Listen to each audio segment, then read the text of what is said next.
नमस्कार, स्वागत आपका हरियाणा न्यूज 24 पर। मैं हूं प्रिंस लांबा। 2014 के चुनाव के बाद से लगातार बीजेपी की इज्जत बचाने वाला, बीजेपी की साख बचाने वाला अहिरवाल क्षेत्र दक्षिण हरियाणा इस बार भी बीजेपी के उम्मीदों पर खरा उतरा। यानी कि अहिरवाल क्षेत्र में आने वाली सभी लोकसभा सीटों पर बीजेपी ने फिर जो है बाजी मार ली। चाहे बात भिवानी महेंद्रगढ़ लोकसभा सीट की हो, चाहे बात गुरुग्राम सीट की हो, चाहे बात फरीदाबाद लोकसभा सीट की हो, तीनों सीटों पर फिर जो है बीजेपी ने जीत का परचम लहरा दिया है। हालांकि चाहे 2014 के विधानसभा चुनाव की बात हो, चाहे 2019 के विधानसभा चुनाव की बात हो, दोनों ही बार अगर बीजेपी की सरकार बनी है, 2014 में आपको ज्ञात होगा कि बीजेपी के पास बहुमत था, तो वो भी अहिरवाल क्षेत्र की ही बदौलत था, क्योंकि अहिरवाल क्षेत्र में सभी की सभी सीटें बीजेपी के झोली में डालने का काम यहां की जनता ने किया। हालांकि 2019 में भी बीजेपी के साख बचाने वाला अहिरवाल क्षेत्र ही था। बीजेपी की सरकार बनाने में अहम रोल, अहम भागीदारी अहिरवाल क्षेत्र की ही थी। और 2024 के अंदर भी हरियाणा प्रदेश में अगर बीजेपी की इज्जत बचाई है, बीजेपी जो 5 सीटों पर अपनी जीत दर्ज कर पाई है, तो उसमें से भी 3 सीटें अहिरवाल क्षेत्र ने ही दी है। लेकिन अब अहिरवाल क्षेत्र के अंदर से कई चीजें सामने आ रही हैं। अहिरवाल क्षेत्र का मिजाज कुछ बदला बदला नजर आ रहा है, क्योंकि यहां से जो बड़े लीडर राव इंद्रजीत सिंह है, जिनको अहिरवाल का राजा बोला जाता है, अहिरवाल का किंग कहा जाता है, तो ऐसे में उनके तेवर जो है जीत का छक्का लगाने के बाद बदले बदले नजर आ रहे हैं। उन्होंने एक ऐसी बात बोल दी जो शायद ही बीजेपी हजम कर पाएगी। बीजेपी को लेकर सख्त रवैये में, सख्त लहजे में उन्होंने कुछ ऐसा कह दिया जिसके बाद से लगातार राजनीतिक गलियारों में हड़कंप मचा हुआ है, चर्चाएं शुरू हो चुकी हैं। पहले आपको सुनवाते कि राव इंद्रजीत सिंह ने क्या कुछ कहा और उसके बाद इस पर विस्तार से चर्चा करेंगे। देखो, कुछ लोग हमारे से रुष्ट हो गए, ये बात नजर आ रही है। उनको मनाने की कोशिश करेंगे विधानसभा के अंदर, लेकिन ये बात याद रहो कि जो मेरी विधानसभाएं हैं उसमें किसी से भी मेरी हार नहीं हुई। तो हमारे को हर दक्षिणी हरियाणा को अपना हिस्सा राज्य के अंदर मिले, इस चीज़ की हम मंशा रखते हैं और इसके लिए हम प्रयास करेंगे। इन 5 साल के अंदर जितना हमारा हिस्सा होना चाहिए था, या जितना हमारे तरफ उनका रुझान होना चाहिए था, वो मेरे को नज़र नहीं आया। तो इन आने वाले समय के अंदर उस चीज के लिए बंदोबस्त करेंगे। तो सुना आपने राव इंद्रजीत सिंह को। राव इंद्रजीत सिंह वो नेता है जिनको अहिरवाल का किंग, अहिरवाल का राजा कहा जाता है। हालांकि उनको राजा यूं ही नहीं कहा जाता, बल्कि इस बार 2024 के लोकसभा चुनाव में जीत दर्ज करके उन्होंने लगातार 6ठी बार जीतने का रिकॉर्ड अपने नाम कर लिया है।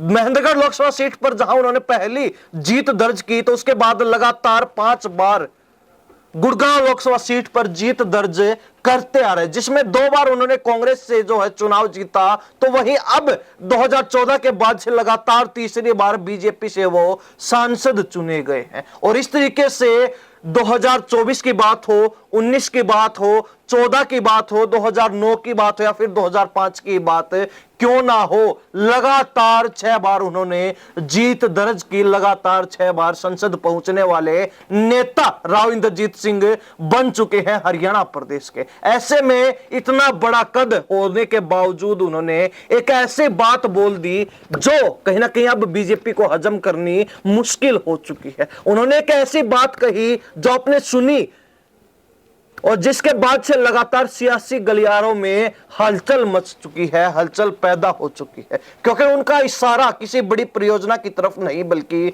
उनका इशारा सियासी तौर पर था, उनका इशारा राजनीति पर था, उनका इशारा एक बड़ी गद्दी पर था। कहीं ना कहीं उनका यह कहना कि अहिरवाल क्षेत्र ने, दक्षिण हरियाणा ने बीजेपी को पूरा समर्थन जरूर दिया, लेकिन बीजेपी की तरफ से वापस अहिरवाल क्षेत्र को, दक्षिण हरियाणा को कुछ विशेष, कुछ खास नहीं मिल पाया। ऐसे में आपको ध्यान होगा कि पिछले कुछ दिन से लगातार मुख्यमंत्री को लेकर चर्चाएं चल रही है कि अगर बीजेपी को तीसरी बार सरकार बनानी है तो अहिरवाल क्षेत्र का पूरा साथ जरूरी है। जो अहिरवाल क्षेत्र 2014 से लगातार बीजेपी की इज्जत बचा रहा है, बीजेपी की सरकार बनाने में अहम भागीदारी अदा कर रहा है। तो ऐसे में इस बार बीजेपी जो है बड़ा दाव चल सकती है और अहिरवाल क्षेत्र से मुख्यमंत्री बना सकती है। तो ऐसे में इशारा जो है सीधा राव इंद्रजीत सिंह की तरफ जाता है, संकेत जो है राव इंद्रजीत सिंह की तरफ जाता है कि उनको जो है मुख्यमंत्री बनाया जा सकता है, और जिसको लेकर उन्होंने अभी से अपने दाव पेच शुरू कर दिए हैं। राव इंद्रजीत सिंह का यह कहना कि अहिरवाल क्षेत्र को बीजेपी की तरफ से कुछ खास नहीं मिला, यानी कि उनका इशारा सीधे तौर पर मुख्यमंत्री की कुर्सी पर था। आपको बता दें कि राव इंद्रजीत सिंह के पिता भी हरियाणा प्रदेश के मुख्यमंत्री रह चुके और केंद्र में भी कई बार मंत्री रह चुके हैं, कैबिनेट मिनिस्टर रह चुके हैं पूरे देश के। तो ऐसे में इतना बड़ा कद होने के बावजूद भी राव इंद्रजीत सिंह इशारा कर चुके हैं, राव इंद्रजीत सिंह संकेत दे चुके हैं कि अहिरवाल क्षेत्र को अब भाजपा से भी उनकी मदद के बदले कुछ बड़ा चाहिए। और कहीं ना कहीं ये इशारा विधानसभा चुनाव की तरफ था, यह इशारा मुख्यमंत्री की कुर्सी की तरफ था। हालांकि लोकसभा चुनाव जीतते ही राव इंद्रजीत सिंह के यूं तेवर बदलना एक बड़ा संकेत दे रहा है। पहले ही हरियाणा प्रदेश में विरोध की मार झेल रही, विरोध का जो है एक बड़ा खामियाजा भुगत रही भाजपा पार्टी, जो 5 सीटें गंवा चुकी, 5 सीटें ही अहिरवाल की बदौलत हरियाणा प्रदेश में जीत पाई। तो ऐसे में अहिरवाल क्षेत्र का बदला रुख बीजेपी के लिए बड़ी परेशानी का सबब बन सकता है। और तीसरी बार जो बीजेपी हरियाणा में भी सरकार बनाने का दावा ठोक रही है, कहीं ना कहीं विधानसभा चुनाव में भी लोकसभा चुनाव की तरह यह दावा जो है फेल साबित हो सकता है, बेकार साबित हो सकता है, अगर अहिरवाल क्षेत्र को खुश नहीं किया जाता है, अहिरवाल क्षेत्र को जो है साथ लेकर नहीं चला जाता है। तो ऐसे में अगर बीजेपी को इस बार भी अहिरवाल क्षेत्र का साथ चाहिए, अहिरवाल क्षेत्र से एक तरफा सीटें चाहिए, तो उसके लिए अब अहिरवाल क्षेत्र ने भी मांग उठानी शुरू कर दी और बीजेपी को कहीं ना कहीं इन मांगों पर ध्यान देना होगा। अन्यथा लोकसभा चुनाव की तरह बीजेपी अपनी समस्याओं को नजरअंदाज करती रही तो खामियाजा लोकसभा चुनाव के नतीजों की तरह ही विधानसभा चुनाव में भी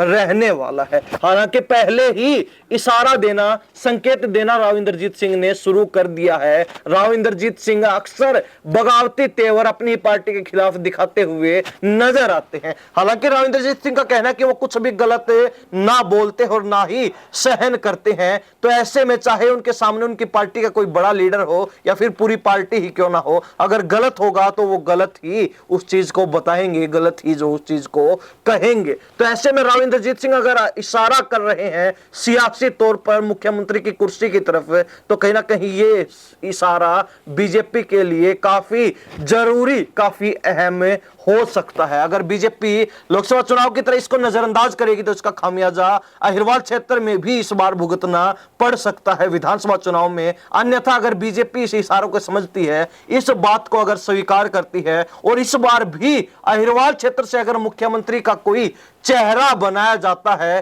तो कहीं ना कहीं बीजेपी के लिए ये विधानसभा चुनाव में फायदेमंद साबित हो सकता है। ये हम नहीं कह रहे, ये चुनावी इतिहास बोल रहा है। जिस तरीके से 2014 में अहिरवाल क्षेत्र ने भाजपा की मदद की, 19 में भाजपा की मदद की, 2024 के लोकसभा चुनाव में भाजपा की 3 सीटें, यानी कि अहिरवाल क्षेत्र में जो 3 लोकसभा सीटें तीनों की तीनों बीजेपी की झोली में डालने का काम अहिरवाल क्षेत्र ने किया। तो कहीं ना कहीं अगर बीजेपी मुख्यमंत्री अहिरवाल क्षेत्र से बनाती है, तो ऐसे में कहीं ना कहीं बीजेपी की बल्ले बल्ले अहिरवाल क्षेत्र में होने से कोई नहीं रोक सकता है। यह भी तय माना जा रहा है, इस बात का भी अनुमान अभी से लगना शुरू हो चुका है। खैर, राव इंद्रजीत सिंह के जो 6ठी बार जीत दर्ज करने के बाद तेवर बदले, जिस तरीके से उन्होंने हरियाणा की राजनीति को लेकर सियासी इशारा किया है, जिस तरीके से उन्होंने ये बात बोली कि बीजेपी की तरफ से रिटर्न में अहिरवाल क्षेत्र को कुछ खास नहीं मिला, इसका क्या आप क्या अर्थ मानते हैं? इसका क्या जो है